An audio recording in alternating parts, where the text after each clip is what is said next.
I'm Alex Graham Heggie, and welcome to Our Heritage. Speaking of Our Heritage, I wonder how many people watching have been able to figure out yet where most of the programs we've done so far have been shot. The answer, as a matter of fact, is Owen Sound's own Billy Bishop House and Museum. It's a wonderful historic site and well worth visiting if you get the opportunity. And today I was going to delve into the history of its history, as it were, with its very first curator, Rob Cotton. Rob, welcome to the show. Oh, thank you. Alrighty. Now, funnily enough, as it turns out, you and I have both come into Bishop House at different times, but from kind of similar backgrounds. So tell us about, how did you get into the museum business? Into the museum business. It was a summer job at the Grey Owen Sound Museum, and I signed on as a cataloger. Oddly enough, I had been studying history, and I was at the University of Guelph, and I was in the midst of a photography program at Fanshawe College when I started the job. So I came in to catalog, photograph, and I had that summer job for 3 summers, I believe. Okay. And then I finally got a full-time position up there. Yeah, when I studied history and then went to, well, it was Grey Roots by that time, but so that was quite an amusing coincidence. And so were you working full-time there at the time that Bishop House came about? Or? Oh, no, at the time Bishop House came about, I was working for what was then the Ministry of, I think it was Recreation and Culture in the museum section. I'd been on contract work down there for a while. And the opportunity came to come back to Owen Sound to open up Bishop House. It had been, finally, A.J. Bauer and a group of people with a lot of help from across Canada, including the Royal Canadian Legion, had finally got the funds together to purchase the home. So we were finally able then to open it as Billy Bishop's boyhood home. Coincidentally, considering the amount we spend a lot of time in Bishop House with the history of aviation, and you had some family connections to that already, did you not? Yeah, my father was in the Royal Canadian Air Force. He wanted to fly, but he had color blindness, so he went into the radar section. Okay, ooh, very exciting. Yeah, and he did his training in Toronto somewhere, and then his first radar position was up in Northern Ireland, watching the shipping going between Scotland and Ireland. I was going down and through there. Okay. Well, again, that's another coincidence because I had a grandfather in the RCAF. So, did you? Yeah, it's like we were separated at birth or something. Okay. Well, that's one thing is there's a lot of people that's good to remember, because they're losing connections a bit, right? Quite so. You got to step back a bit farther now to find your connections to the military history. No, and something I've come to appreciate doing a lot of these interviews. That's very true. And we have, if people go upstairs in the museum, we've got a number of models of period airplanes. Your dad had made some models, I understand. Yeah, because of his interest in flying, he started making radio-controlled airplane models that he flew around town here. Well, not around town, but on the outskirts of town. Oh, good. Okay. And he really enjoyed making the First World War I planes with a lot of attention to detail, even though they did fly. So he made a couple of models of the SC-5A for the museum. Remember, there was one larger one, and then one that was cut away to show the inside workings. I believe they live upstairs, as a matter of fact. Yeah. Excellent. So you had sounds like just about an ideal background to come in to get the ball rolling with Bishop House, and of course this is where he lived as a boy.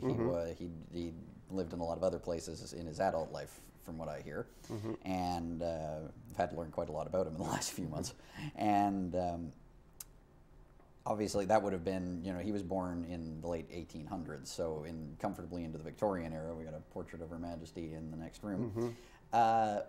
What condition was the house in when you got a hold of it? It was in pretty good condition, considering everything else. There people had been living in it. I think it was being rented out. Okay. Well, to things like that. We had to do a little bit of structural work. I think the front porch needed to be fixed, and I know that a local union of bricklayers came in and reworked the chimney at the back here. Okay. That was all donated work. Oh, very But kind. basically, it was just a matter of sort of cleaning, keeping it clean. It was in good condition at the time. What about the decor? Because we're sitting here in the Bishop House dining room at the moment, and the wallpaper and everything is very, very Victorian. Was that? That was here, as far as I remember. It had retained all of that all that time. Yeah, I don't know anything. You know, it looks to me as if it's just the way it was when I was here. The table was here in the dining room. And this is the original Bishop family table as well. Yeah. So you're a very lucky stroke at the outset. Oh yeah. It would have, because I've learned about houses that they had to go through an awful lot of effort to get them back up to period condition. Yeah, and it hadn't. Sounds like no, this was pretty much the way it is. A lot of cleaning to do. Come to think of it, I do remember giving this fireplace pretty good scrubbing on the front part. You did a good job. It looks fantastic. So smartly done. There's also, and now of course you have to build a collection of artifacts, and particularly furniture. We've got some beautiful, if rather uncomfortable looking, in some cases, period furniture around the house. Do you happen to recall how much of it was original, or did you have to get a lot of it from other places? I don't remember exactly how much of it was original. I know we did have to bring in some sofas and chairs and things like that we, for the opening anyway, we were able to create a living room setting. And some of that had to go back, of course, because it was only a donation for an extended period of time, right?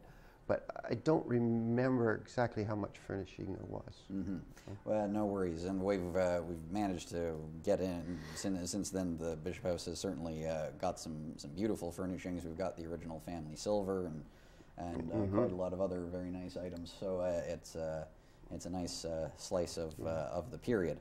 So we're going to. I want to ask you some more about the man himself and his place in history, but we're going to take a quick break and cover that in a minute.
Back.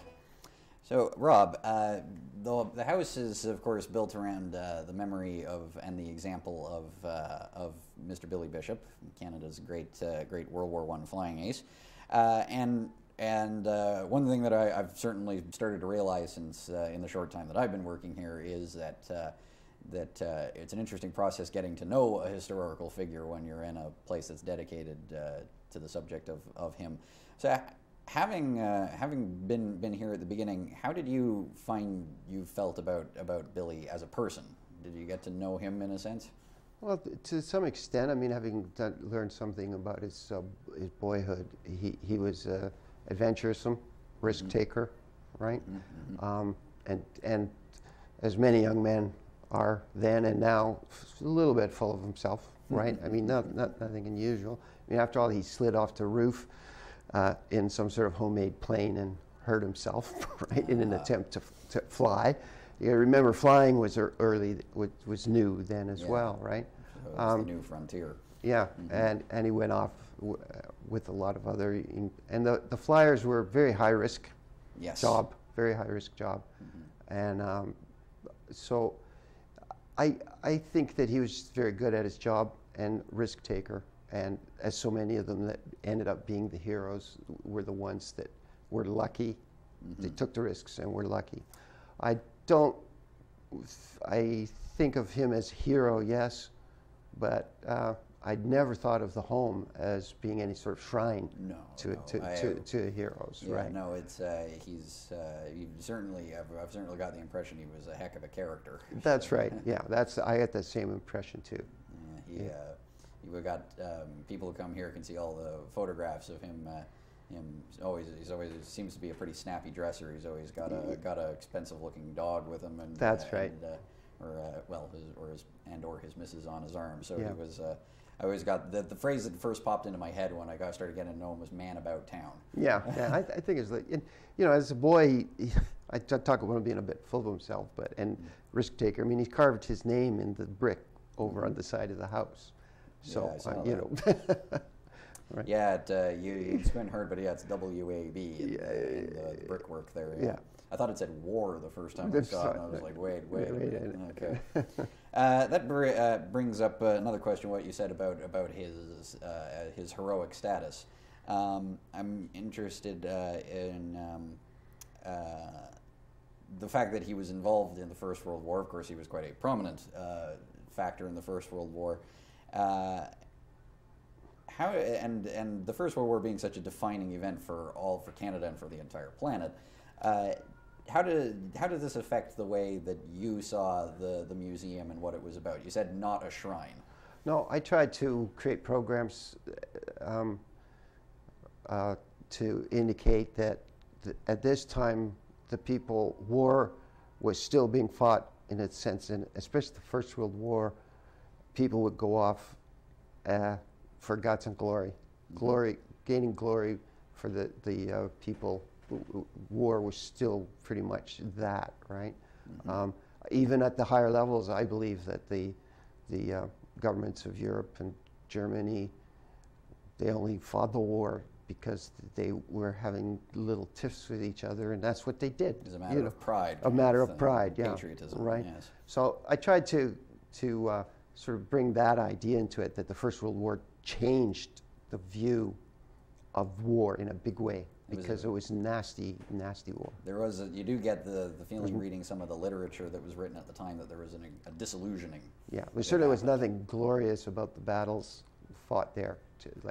So many of previous wars, unfortunately, there were deaths, but more injuries than deaths, right? And they look, the imagery is so much more grim, because I've been, if you can still go to like reenactments of 1812, and it looks very smart, all those red coats and all the marching, but of course, First World War is a lot more gruesome, I think is really the only word for it. Yeah. So it was a turning point in the way, at least the Western world views war. And do you find it was a challenge, because I know this is something that I've been looking out for, getting involved in museum programming. Is there a line you have to walk between teaching people about military history, about what the war was like, and about how a battle would work, and making it sound exciting? Because I know there's always been the conversation with war movies, is that they might be very graphic and informative, but they also get very, very exciting. Well, I'd have to agree with you there. We never sort of went down that road, but that's true. We're trying to present it as history with as little bias as possible. Yep. And present it that way. I mean, as far as it goes with the younger children, we kept some of our programs pretty simple and stuck to aerodynamics, and had them making paper airplanes and talking about aerodynamics, right? No, in terms of flight, yeah. Right? So the programming mostly was for school children. What were your impressions of how school children who were old enough that you could talk about the war and its impact and its cost? How did they take it? Were they receptive to it? Yes, they were very receptive to it. And surprisingly enough, I mean, let's see, I was here, it was, I think, in 1986. Mm-hmm. And a large number of those children would talk to me about their grandparents. They would find really? some connection with an uncle, grandparent, mm-hmm. who had been talking to them about it. And I would try to, if one of those children was there, I would try to get the rest of the class to listen, because mm-hmm. Mostly those influences on the child from their relatives were telling us the same thing. Oh, I see. Okay. Right. And did you find that with young kids, especially I wonder about this with, now that I'm in the business working with little kids, because we're in the age of Call of Duty and video games like that. Did you find at that time that you had to disillusion them, that you had to give them a reality check, or were they kind of already on message a little bit? I think they were pretty much already on message. I found that children have a pretty good idea of the difference between what's real and what's not real. In terms of it. And I think a lot. Well, and that's an opinion, but well, no, it's true to say, and I don't think, and I sometimes think kids don't get enough credit in their ability to tell the difference. So, no, that's certainly fair enough. Well, it's fantastic, and we're certainly obliged to you for getting the ball rolling. And mm-hmm. It's a fantastic place to visit, and a nice way to Bishop's kind of he's a neat guy on his own right, and an interesting access point for anybody who wants to learn the history. That's right. Yeah. Now there's one other topic I want to cover that's also to do with local heritage that you've since been involved in, but we're going to take a quick break before we talk about that. Okay.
Back. So, Rob, since you've been with the Bishop House, you went on, funnily enough, I think you've met my dad many years ago through the photo art store here in Owen Sound. Yeah, I started working at photo art, I think, around 1994 or 95. Mm-hmm. I met your dad, and I met an awful lot of people through that store. Mm-hmm. Lots of places to come. And interestingly enough, the owner of the store had a collection of old photographs. Well, he had two. One was of John James and Daughters, which was a photo store on 2nd Avenue East, just down from where photo art is now. So it's a photograph of the storefront, was it? No. Or of James himself? No, he had a collection. Oh, I beg your pardon. I see. That's fine, yeah. Like J. James and Daughter had been, I believe it was 1915 when John James came to Owen Sound and opened up this photo studio. Okay. So we have a collection of all of his negatives from then up into the 50s. And the other collection that Photo Art had is of Jerry McDonald, who was was the original owner of Photo Art, actually. Oh, wow, okay. And his collection covers 50s to middle 70s. So we have all of those negatives that we haven't cataloged all of John James's stuff. We've cataloged what I call the pictorials, and tried to look after them. But there are thousands of pictures of people and weddings and things that it's just a lifetime of work. No, and it sounds like it. What do you mean when you say pictorials? They're pictures of downtown Owen Sound. Many people will be familiar with them because we've published one book of, it's called The Portrait of Owen Sound. Yes, we have it. Okay. Yeah, which is a collection of pictures mostly of downtown Owen Sound and some of the events of people doing sport. There are pictures of sports and things like that in the book. Beautiful. And we also have a website and a Facebook page. The Facebook page is very popular. We have over 1,000 people like that page. Okay. And we're constantly posting pictures up there. For people enjoy chatting about them, arguing over what they are or who they are. Oh, yeah. And the same with the second book that we made is the photographer's view of Owen Sound, the Jerry McDonald pictures. Oh. So that gives us another era. I remember many of the pictures in that book from being there. Right? Is that right? Yeah. Okay. And these are some of the more recent ones to look at them. Yeah. Oh. Eddie Sargent. Yep. I thought famous. Yeah. So we have quite a collection of historical photographs of the town. Okay. And it has grown since then because people have since given us some people in town will certainly remember Scarrow Shoes. And Ted Scarrow, we have a collection of his pictures that we've only just recently scanned and are in the midst of scanning and cataloging. Mm-hmm. And some of the people have given us one picture, some 20, it varies. But we have about 25 different people who have either given us negatives or allowed us to scan pictures. Remarkable. So to take an example, this photograph here, this is a charming one. I love these old cars. I love this kind of thing. What view are we seeing here? This is 8th Street East. Oh. Right? That's right near where I live. Yeah, 8th Street East. And I believe that old telephone building might still be there. Might have to look a little harder to recall it. The signage is going to to be different. I'll have to on my way home. Yeah, tonight, and that's a print taken from many of the early pictures that John James took were taken on glass negatives. You won't be able to see much here. Yeah. Okay. But it's a piece of plate glass that side. So, and the image is on there without something behind it to see. So they're very fragile. Yeah, and I remember working with some of these when I was a museums student, and it's remarkable the different generations of materials they go through. Like with some of the early ones are done, they use egg white. Oh, that's right, to make the album. Mm-hmm. The album, yeah. I struggle with that word. Yeah, and so did I. Yeah, and so the collection you got, is it mostly glass or is no, it? Okay. No. There's a large number of John James pictures are glass, but then he moved on into regular film. Can't remember the name of it, but so the collection goes from 4x5s to cut film to roll film to 35 millimeter film. Some of those, some of the early film chemicals can present some problems of their own, I'm told. Oh well, we don't have any of the nitrate-based films, okay, thank heavens. Which are very, very flammable. Yeah, because I was visiting a Pioneer, Lang Pioneer Village, I think it was. It said they were scanning and then disposing of all of their nitrate film because it tends to explode. Yeah. I'm like, really? Yeah. Okay. So it takes a long time to scan through them, and of course then for the books they have to be restored before we restore them. And our pictures have been used around town. You'll see some historical plaques around Owen Sound. The pictures have come from our collection. I see. As a matter of fact, I was just at the art gallery. They're celebrating their 50th year, I believe, very soon, and they're trying to collect. So they have a couple of pictures from our collection put into their group of pictures for that. Fantastic. And if people want to see the collection or learn about the collection, your Facebook page, is the collection accessible to the public in any way? Or you'll see some of the collection. You get a good idea from Facebook page, which is Grey Bruce Image Archives. Okay. But there's a website, greybruceimagearchives.com, that it doesn't have everything we have on there yet, but it has a large number of photographs on there that people can access and look at, right? Excellent. It's sort of categorized by arts and culture, street scenes, try to give a little help when you're sorting through it. Fantastic. And they can always contact me. Awesome. Well, and I'm sure there'd be a lot of people looking, maybe find a lost family snapshot or something. One never knows. So, or photo art as well. They can always make contact to us through photo art. Well, I can vouch for them. They've saved my bacon a number of times when my Digicam's memory card stopped working. Oh yeah. So, I've had to have it recovered by your folks at Photo Art many times. All right. So this is marvelous stuff. Do you have a favorite yourself? Is there one photo or set of photos that really stick out in your mind? Oh, it's hard to say. There are some.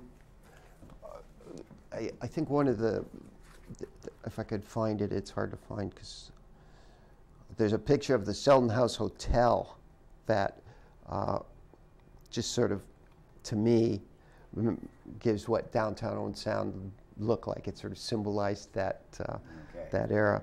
But there are many pictures. This one of the harbor too, right? Ah, beautiful. Right, and there's and there's another one that's really great of the harbor, sort of at the end of its heyday. And you can see it here with all the all the smoke coming up. Yeah, it's coming up from those steamers. That's in the 60s. Okay. Sometime in the 60s, and then from here on in, it started, slowly. You'd see fewer and fewer boats in the harbor. This is a Jerry McDonald photograph here. Nothing like being able to see it. Yeah. All right. Well, fantastic. We've got you've made when all taken together, you've made a fantastic contribution on the area of getting the Bishop House going. It's here for anybody who wants to come learn about Billy Bishop himself, about Owen Sound, about the First World War, like that, and Owen Sound itself. You can see it. You can see so many periods of it in these photos. So. Thank you. Oh, wow. Thank you very much. All right. And thank you for joining us on the program. Well, thank you very much for the opportunity.